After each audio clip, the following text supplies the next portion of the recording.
Hi, I'm Amanda Perna, and today I'm going to show you how to make this advanced embellished mask. The first step of this advanced mask is going to be to make some really pretty ties. Now I chose to use a silk crepe de chine, but you could use anything that you dream of. The first thing I did when I was cutting my pieces, which I pre-cut, is I measured here, which measured 3 inches on my mask. So I'm doing each, it'll be a finish of 1.5 that will each go here, and I'm going to do a tie on the back, on the top, and on the bottom, which you can still have the option to wear your ear loops, or you could cut them off if you know you're not going to use them. So I'm going to just stick it in the machine like this. For a lot of you, you might want to pin. You always want to pin with your point out. And if you do have pins, you want to take them out as you go. But since I have 4 of these, and I'm trying to keep the video quick for you guys, I am just going to do it without pinning. So I'm gonna give myself a 1/4 inch seam allowance. If you want a wider seam allowance, you're just gonna need to cut your fabric a little wider. But once again, you're gonna do it off of the mask that you have in front of you, which may be different than mine. Okay, so I'm just gonna hold my pieces as I go, but once again, feel free to pin if you need that extra stability when you're making yours.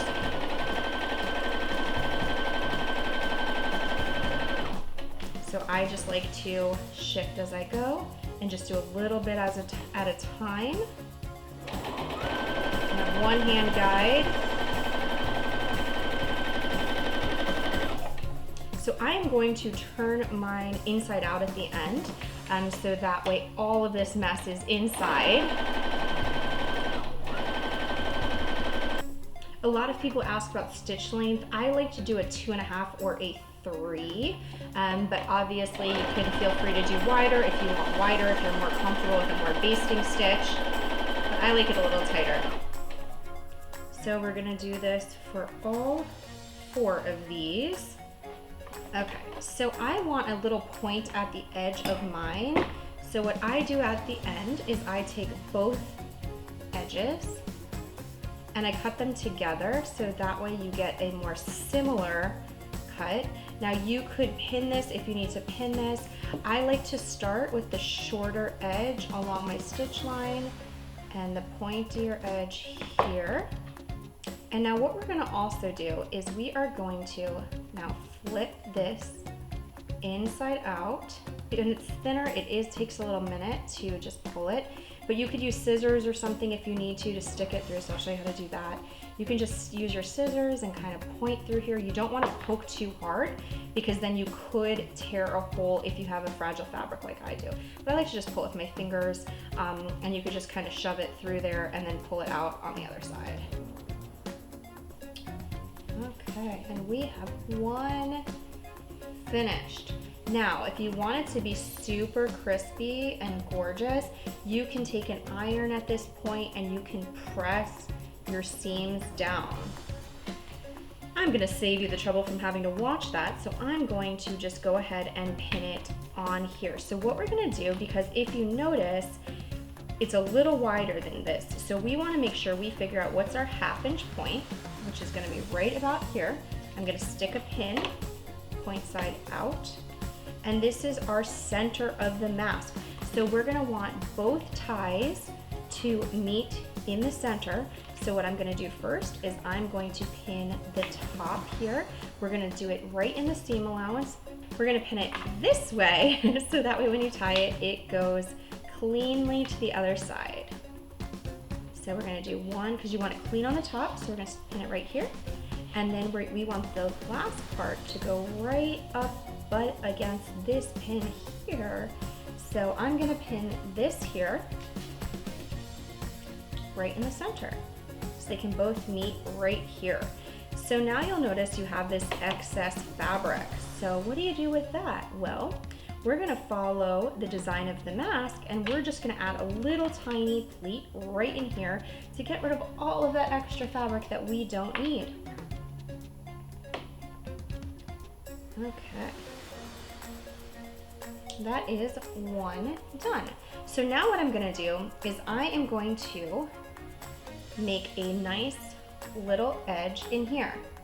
So one way that you can do this is we can fold it at 1/2 inch and stitch it here, which is the way that I'm gonna do it, or you could stitch it at the beginning. Okay, so we're just gonna tuck this in here and we're gonna stitch. So we're gonna do it right along the edge here.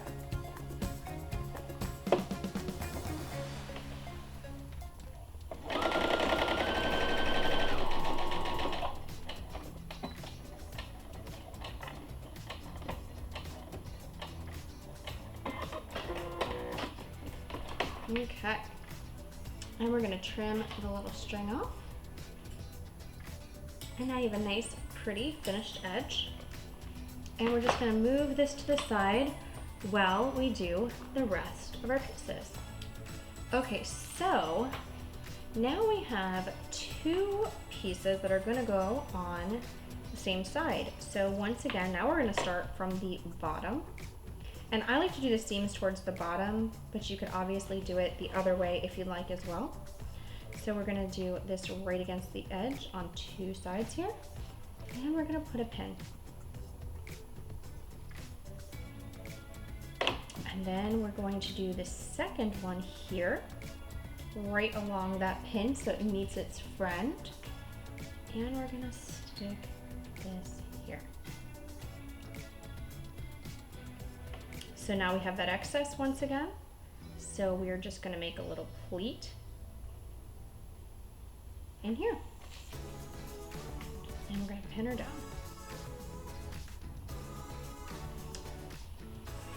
So now we are ready to stitch the first side. So I'm going to do this stitch length is right at 1/2 inch, so we're just gonna keep it right in line with that. And if you need to check, you just flip it like this. So we are going to put this here. Remember, if you need to, pull your pins out as you go. So now we're going to stitch. And remember, there's elastic in there if you keep your elastic, so it's gonna make it a little tougher. So you're gonna have to give it a little bit of force when you're stitching through this. So then we're pulling our pins right as we get to them if you need to, or you can sew over them if you're more comfortable. So we're just gonna keep on going. Here is what our ties are gonna look like when we tie them in the back. And then if there's any little strings, I like to trim as I go. Just get rid of all that gook, you don't need it.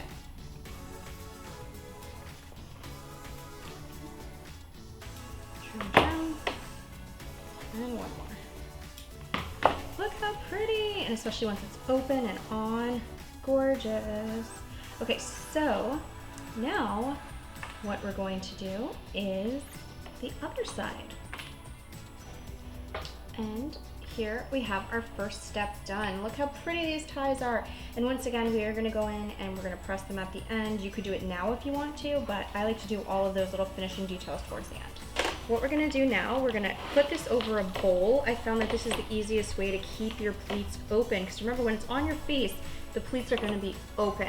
When it's sitting flat, they sit flat like this, but then when it's used, it opens to fit the shape of your face, which is curved. So what we're gonna do in placing our embellishment is figure out where you really want it to be seen on your mask. So do you really want it to be just a tiny point? Do you want it to be a big, huge focal? I like things to be asymmetrical, but maybe you wanna do the same thing mirrored on both sides. So what you need to do, and I'm gonna use this star that I had from a museum exhibit that I did. We are going to pin this on, and remember, once you have it pinned, you can always shift it if you feel like you need to. But you wanna make sure that you're paying attention to what the pleats are doing. So I like to pin it first and then go back in prior to stitching and make sure that it really is going to work. So I like to double check my work as I go. So I'm doing this, I start with the edge first, and I like to go work my way out. So we're going to start here and work out. Now you can also stitch these things on before you do your straps, but I didn't want to have to stitch through so much bulkiness, so I chose to do it and line it up to our finished ties, but you can stitch it under if you prefer. Remember, this is just the beginning steps. You can make it your own. So now we have this part pinned, so I want to make sure we're nice and open under here. I'm going to stick it on the bowl to make sure we're keeping our shape. kind of like if you've ever seen anybody make hats and they kind of shape it on a head form. That's pretty much what we're doing here. We're just gonna keep it the same shape as what it's going to look like when it's on your body. So you want your pins to go out. So because of the nature of the star, I'm going to have to radiate them out in different places.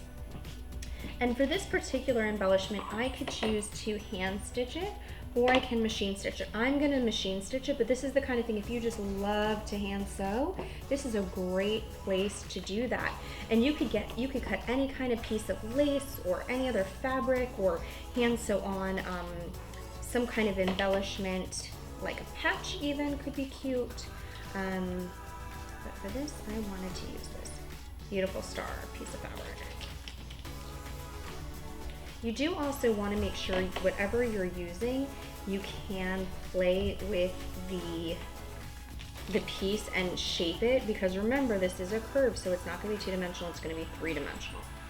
So we have this all pinned out, and then we're going to check our back, make sure our pleats are open and nothing is too tight, because once you stitch, guys, it's on there. So we're all nicely pinned. So we're ready to take it to the machine. And once again, you can hand sew this if that is your preference. I like my machine, it's faster. Okay, so I'm gonna start from the outside and work my way in. And when I am stitching this, we have these pins in here. So you either, if you feel comfortable, stitch on top of them. If not, take them out as you go. I just stitch on top of them because I'm comfortable with the knowing where they are. But for some of you who are newer to sewing, you definitely want to pull out as you stitch. The thing with sequins are they're kind of thick, so they like to break your needle sometimes. So you want to go super slow. I like to race through things when I'm sewing. However, you really do want to take it slow and steady with these guys, because otherwise they can crack your needles even if you're super careful. So let's make sure we're not sewing on our beautiful ties and move those guys out of the way. And remember, once we get to the center part, you do want to make sure that you're being really conscious of keeping that shape and not sewing your pleats flat. So as we turn in here, we're getting over to pleat territory, because otherwise it can break everything. It can just be a huge mess. Okay. And I like to just pivot as I go.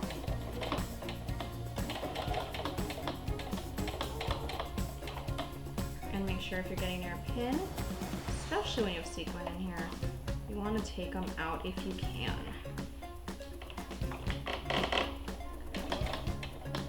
So we're going to turn for the last time. And I like to stitch this kind of close to the edge, so that way when you trim it, it's really nice and tight and you don't have any scratching happening on your face.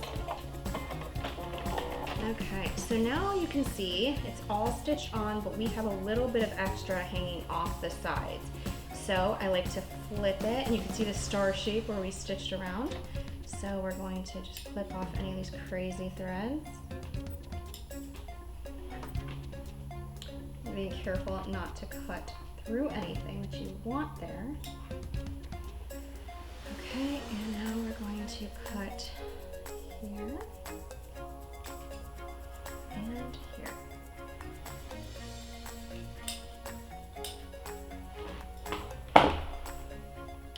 So fun! I can't wait for the next step.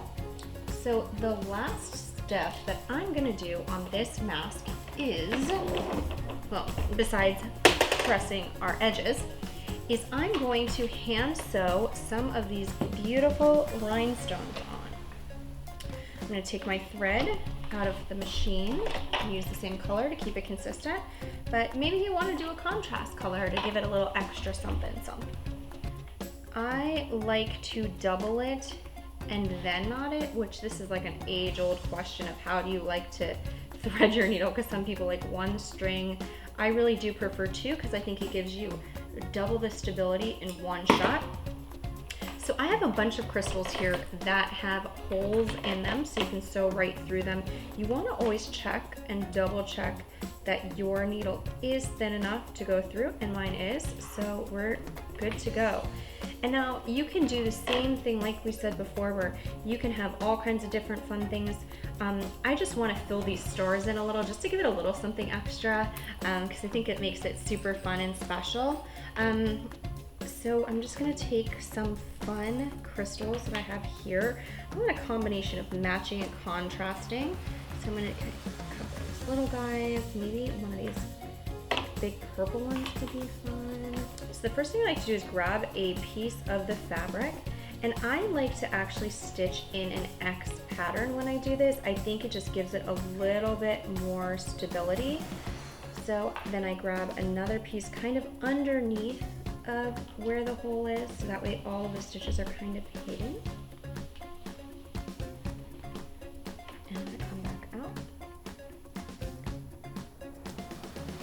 And then I'm gonna come across here. And we're gonna grab another piece down.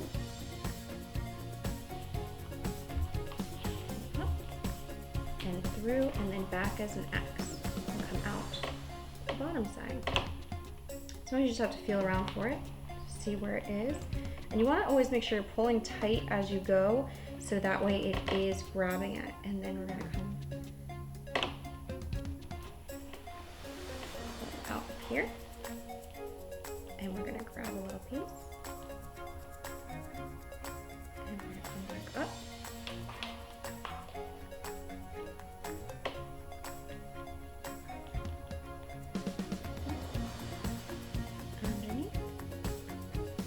Back through here, and then back to our starting point.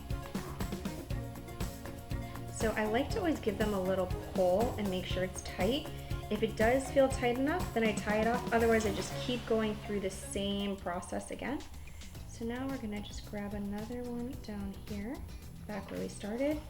And I like to make a little loop and go once, twice, pull, come back through to the other side, and tie it off here. So that way you have 2 points that you know are super secure. And then we cut. Now you could put 5 billion jewels on here if you want it to be super sparkly, or pearls, or anything that is really exciting to you, that gives you that extra little texture. Now you do want to remember, because you have all of these things on here, you want to make sure you are definitely hand washing after you sew all of this on, or you'll be very disappointed, I think, as the sewing machine can be a little aggressive. I mean, the washing machine can be a little aggressive. Okay, so now that we have everything beaded and stitched, the last step is, and this is optional, if you're a perfectionist like me, then I like to press things. So the last step is going to be to just press the seam in our tie. Once again, optional. I just like to make it look a little crisp and clean. So I take a little piece at a time, and I just press.